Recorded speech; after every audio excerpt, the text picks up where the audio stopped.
Ito na ang pagkakataon. Hindi natin ito tatalikuran. Hindi tayo mang-iiwan. Iangat natin ang isa't isa. Hindi tayo matitinag.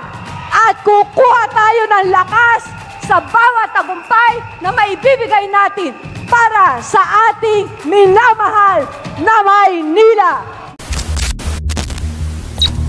Ang galing nyo lumapit sa mga tao, ang galing nyo lumapit sa mga botante. Pag magpapanahon na ng eleksyon, puro kayo tulungan nyo kami. Tapos pag nandiyan na kayo sa pwesto, sino tinutulungan ninyo? Mga maiinit na usaping politika, hihimayin at masusing tatalakayin. Wala ba kaming maririnig sa inyo na na para sa bayan naman, puro sarili, pero kami mga tao, hindi nyo tinutulungan, yung mahihirap, hindi nyo tinutulungan. Walang iya naman. Mga issue sa mundo ng showbiz, kikilatisin, kichikahin. Nang nag-iisang Batang Manilenyo, sino pa nga ba? Kundi si Batang Maynila Toits.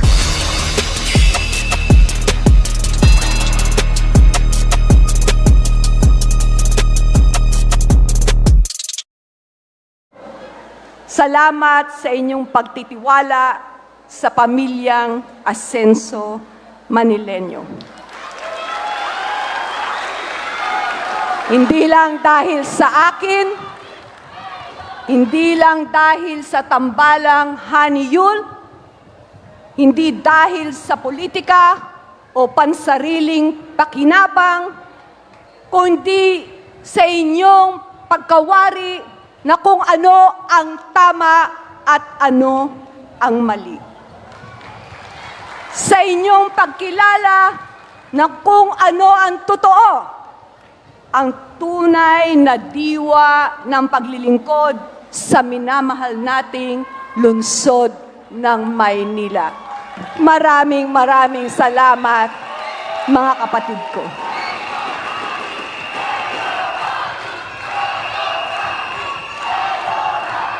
Mga kasama sa pamilyang Asenso Manilenyo, sa ngalan ng bawat isang Manilenyong patuloy na umaasa sa pangako ng ating lungsod.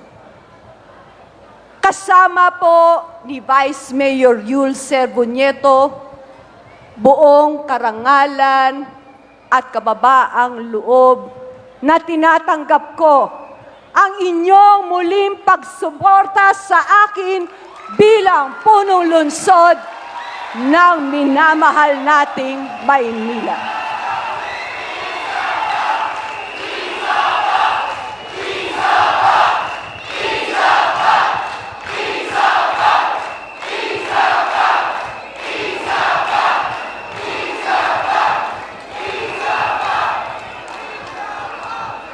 Ang kwento ng ating pamilya ay nagsimula halos 2 dekada ng nakaraan. Si Vice Mayor Danny Lacuna, ang ating ama na nagtaguyod ng Asenso Manilenyo. Maliit na partido, ngunit may napakalaking pangarap. Ang iangat ang buhay ng bawat isang Manilenyo. Hindi man nagtagumpay si Danny Lacuna sa kanyang pangarap maging mayor, ang halimbawa ng kanyang buhay at ugali hanggang ngayon ang siyang nagiging gabay natin sa pamilyang Asenso Manilenyo. Marami ang tinalikuran siya nung wala na siyang gamit sa paningin ng iba. Ngunit hindi nagbago ang kanyang paninindigan. Hindi marangya, ngunit may dignidad. Hindi natanyag, ngunit may prinsipyo. Hindi man nakakahigit, ngunit hindi naging taksil para sa pansariling kapakanan.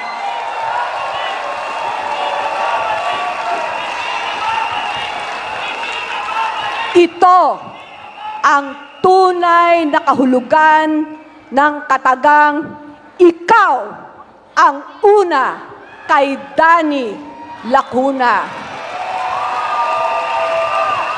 Hindi sariling interes o ambisyon, kundi ikaw, kayo, pamilya at bayan, kayo ang una kay Danny Lacuna.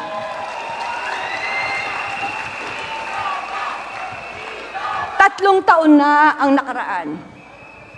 Tumayo ako sa inyong harapan at hinandog ang programa at pangako ng Asenso Manileño. Ang pangakong ipagpapatuloy ang mga nasimulang programa. Tayo ay kaisang lahat sa pagsisikap na nagbunga ng mga programang Asenso Manileño. Ang bawat isa sa atin may naging tungkulin upang maging ganap na katuparan ang iba't ibang inilatag na proyekto. Huwag po tayong magkakamali.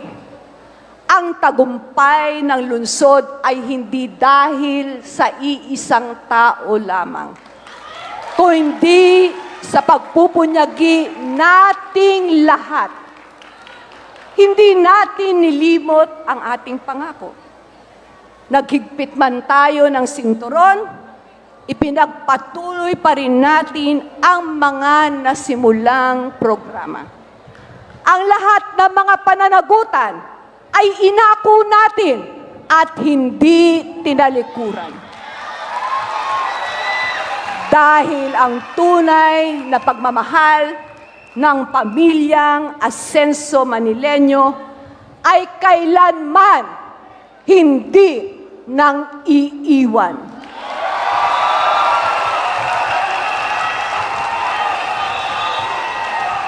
Mga Manileño, sa unang pagkakataon, sa kasaysayan ng ating minamahal na lungsod, ay binigyan nyo ng daan ang isang babae, isang doktora, upang makapaglingkod bilang alkalde ng Maynila.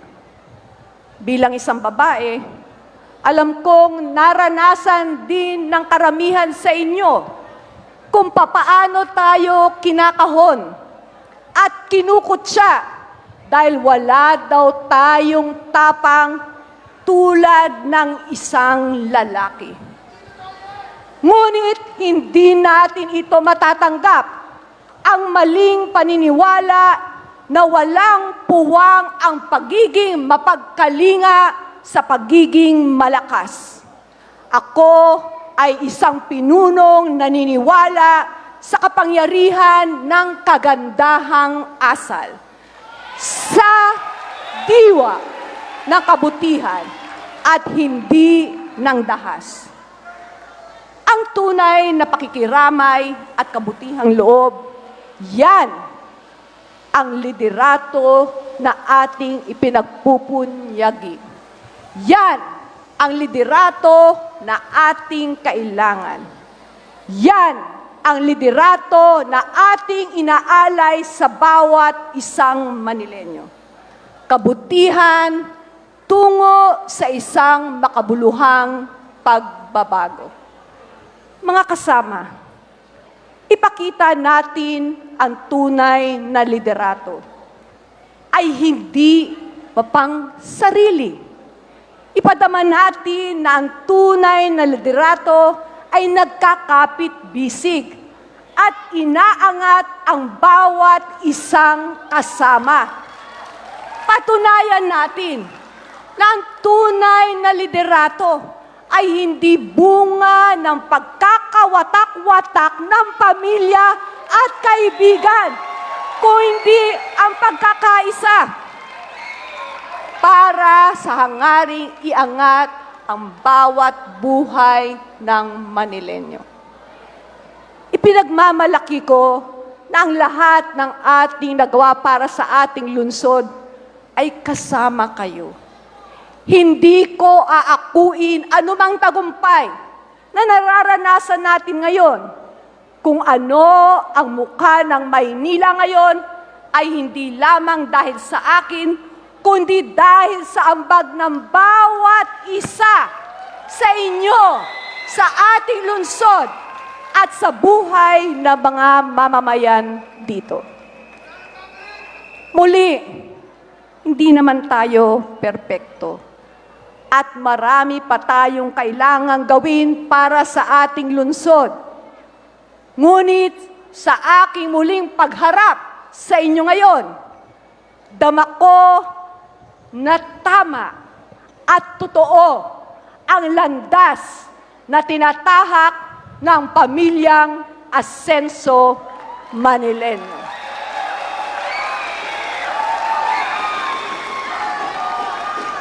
Dama ko ito sa ngiti ng isang ina na nakahinga ng mas maluwag ng tayo ay nakapagbigay ng tulong sa anak niyang may cancer. Dama ko ito sa higpit ng yakap ni Lola sa pakikiramay natin sa pagpanaw ng kanilang mga mahal sa buhay. Dama ko ito sa pasasalamat ng ating mga mag-aaral dahil sa isang dekalidad na edukasyon. Dama ko ito sa maraming Manileño na nabigyan natin ng pagkakataon makapaghanap buhay para sa kanilang mga pamilya. At mga kasama, nadarama ko ito mula sa bawat isa sa inyo kung ano ang tama, kung ano ang totoo. Maynila, hindi ko ipinapangako na magiging madali ang ating laban. Oo, madami at mahaba pa ang landas, ngunit sama-sama natin itong tatawirin. Oo, mahirap ang ating daan, ngunit ito ay hahantong sa isang mas mapagmahal na Maynila. Hinahamon ko po kayong lahat. Hinahamon ko po kayong lahat.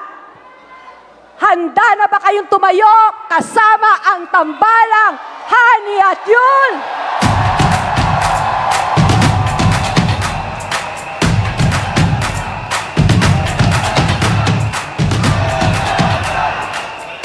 Handa na ba tayong dalhin ang ating lungsod sa isang maringal na Maynila?